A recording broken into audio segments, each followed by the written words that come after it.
саволи дигар, устоди азиз, оиди талоқ ба пуррагӣ мефармудед ки кадом калимаҳо сабаби талоқ воқеъ мешавад. мисол, талоқат кардам, як талоқат кардам, ҷавобта додам ва дигар калимаҳо. аввалан бародарону хоҳарони азиз, ҳаракат кунед ки ҳеҷ вақт талоқ накунед. ҳамин телефонҳои мо ҳамин рӯзо занг мезанад, аксаран фақат масъалаҳои талоқе. бештар додарои мо аз ҳамун муҳоҷират. ман ин гапҳоро чанд бор гуфта будам, боз мегӯм ки шумо ҳар гоҳе ки занг мезанед, ай занҳотон ташаккур кунед, бигин худованд баракати дунё охират автад ки кореро ки ба зиммаи ту нест, яъне хизмати падару модари ман дар гардани ту нест, лекин дар набудани ман ки ту ҳамора хизмат мекунӣ, ё ҳамун додару хоҳарои манро вақте ки шумо мақсад хизмат мекунед, агарчанде ки инҳо вазифаи ту нестанд, алло баракати дунё охиратат битад. бародарои азиз, алал хусус мардуме ки дар муҳоҷирату мусофиратем, шуморо занг мезананд, бин падартай, модартай, хоҳартай, додартай, ана зани ту ихел кард, ана зани ту ухел кард, ана зани ту айхов дер хест, ана зани ту ба сари очама гапгардонӣ кард, ана зани ту мақсад рӯзи дироз ана ба телефонш бозӣ мекунад, рӯзи дироз китоб мехонад, ана зани ту фалон фалон. мақсад ҳамин камбуду айбҳоро вақте ба гӯши ту мерасонанд, додари азиз, асабонӣ наша, асабонӣ наша. шумо миқа гӯед ки модари падари худо хоҳад, ана ман ки омадам ин масъаларо мебинам. агар модар ё падар ё додар хоҳари хуб бошад, ту дар ҳамун сафаре ки қарор дорӣ, ки барои ту дар ҳамун сафар будан худаш мушкилот ай, ин мушкилоти дигариро барои ту намеган. агар инҳо ғами тура бихӯрану фикри тура бикунанд. дар вақтшо одамои боақл буданд, бачаҳо вақте хизмат да мерафтанд, ҳозир хизмат дар даруни и кишвар шидагие, ӯ вақт шуда давлатҳои русия мерафтем, падарат мемурд, модарат мемурд, хабар намеканд. баъд ки меомадӣ мақсад, баъд мегуфтанд ки мақсад гузаштанд. чӣ қадар ба ақлу ба фаҳм буданд. барои ҳамин касе барои ту ҳамин гапа расонид, бифаҳм ки ӯ дар ҳаққи ту хайр намехоҳад ва ту ҳам саростима наша. баръакс телефонш кӯ бугӯ занак, чӣ гапай, ку ай даҳани занат гӯш кӯ. агар ба шарте ки чизеро ки занат мега, занта боз ором кӯ, бугӯ ман мефаҳмам. яъне ҳамаи ҳамин сахтиҳо ин аз дурии ту ҳаст. агар ҳамун зантам гап бигардона, ҳамун зантам агар ҳурматам накуна, додари азиз, инҷа набудани худатай. баъд як чиз дигаро фикр кунем ки мо вақте зана хона меорем, дар байни мисол хоҳарои ма, додарои ма мумкин 7, 8 то 10 каса бошанд. ин тараф падару модарам. мешавад ки дар ҳамин 10 одам ҳамин одам хича хуб карда битонад? наметонад. хуб карда наметонад. хизматам ки куна, шумо медонед чӣ хел қабулш мекунед? мегӯед и должинай, и бояд ки хизмат куна, ира мо барои хизмат овардем. шумо анами хел баҳо метиҳед. барои ҳамин додарои азиз, ҳуштона дар сартон бигирину, занотона талоқ накунед. шумо шукргузорӣ кунед ки вазифае ки ба гарданш нест, қатъи ҳамун девонаву ҳушёри хонаводаи ту ба ҳамаш вақте соз мегираву ҳаворо хизматшона мекунад, ҳамеро шукргузорӣ кунед. аввал саволат ҷавобаш ҳамин аст ки шумо талоқ накунед. зеро талоқ ин бадтарин калимае ҳаст ки аллоҳи меҳрубона нороҳат мекунад. ин корро ҳеҷ вақт накунед. дигар ин ки калимаое ки ҳаст, мисол мегӯяд талоқат кардам یا تو طلاقی. مقصد ما داریم صریحی طلاق، با داریم طلاق های کنایه.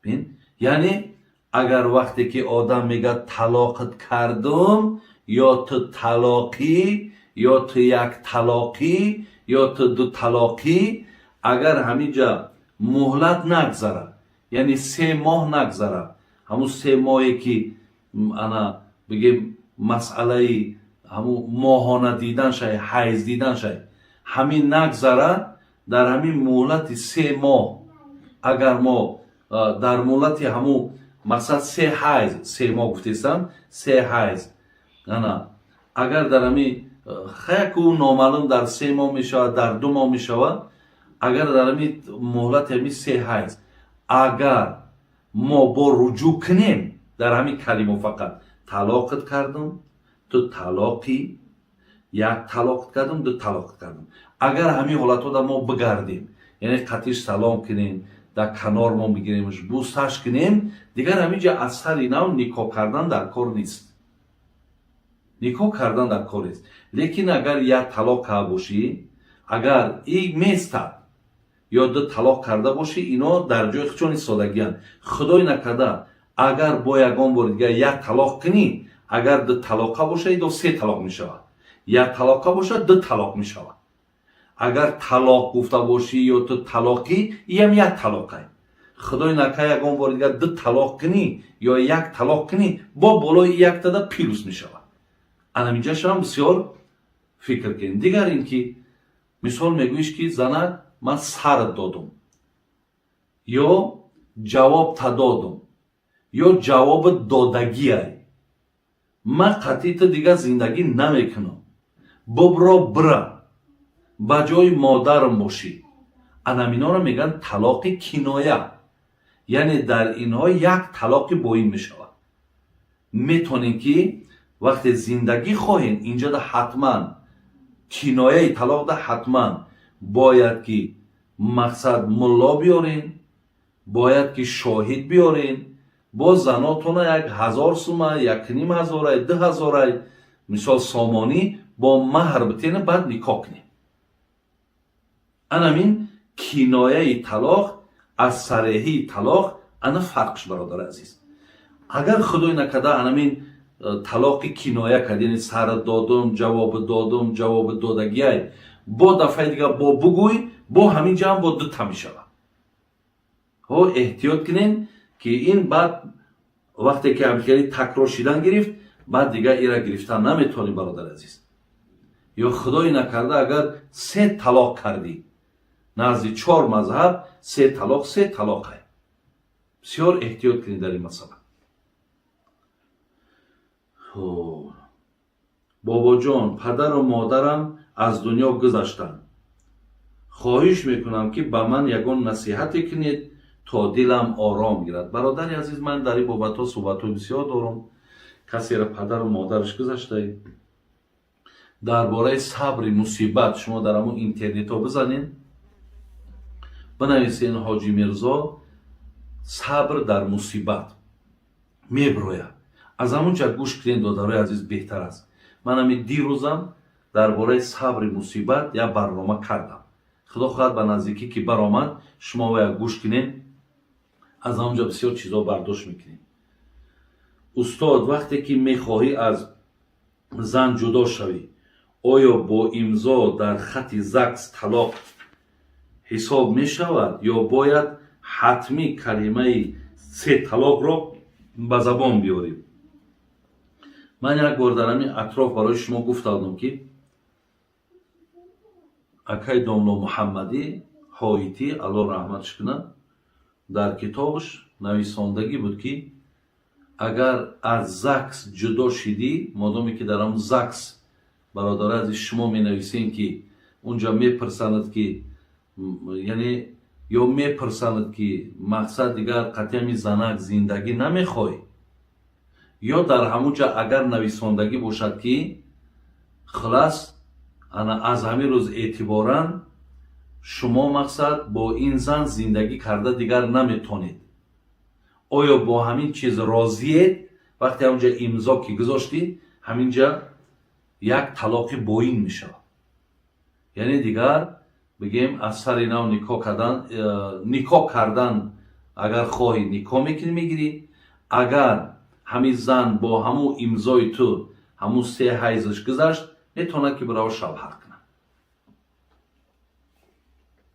як шахс гуноҳ кунад ва дигар шахс гӯяд ки ман ҳамин гуноҳи туро ба гардан мегирам, оё дар назди худо қабул мешавад? Ин гапи ҳамин як гапи сафсата бигем.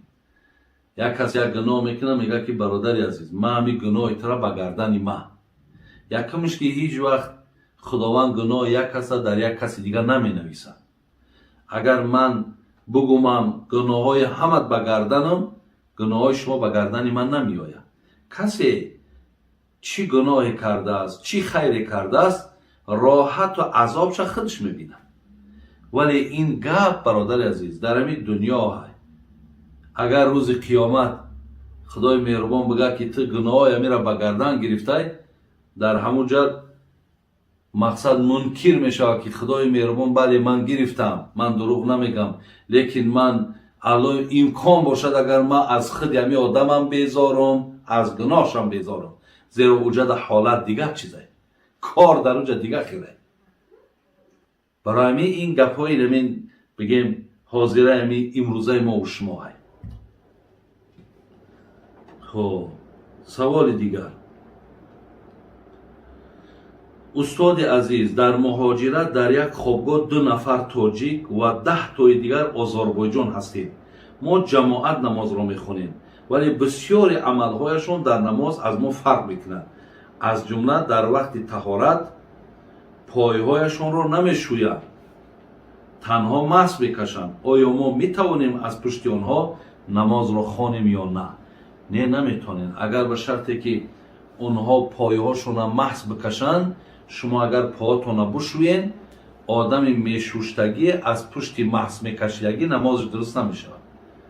зеро пайғамбари гиромӣ дар болои наскӣ ё дар болои пои луч ҳеҷ вақт маҳз накашида.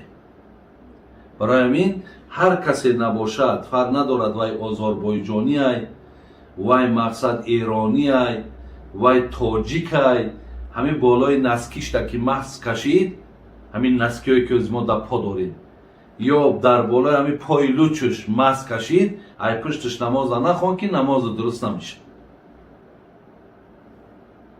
хоб бобои ҳоҷӣ,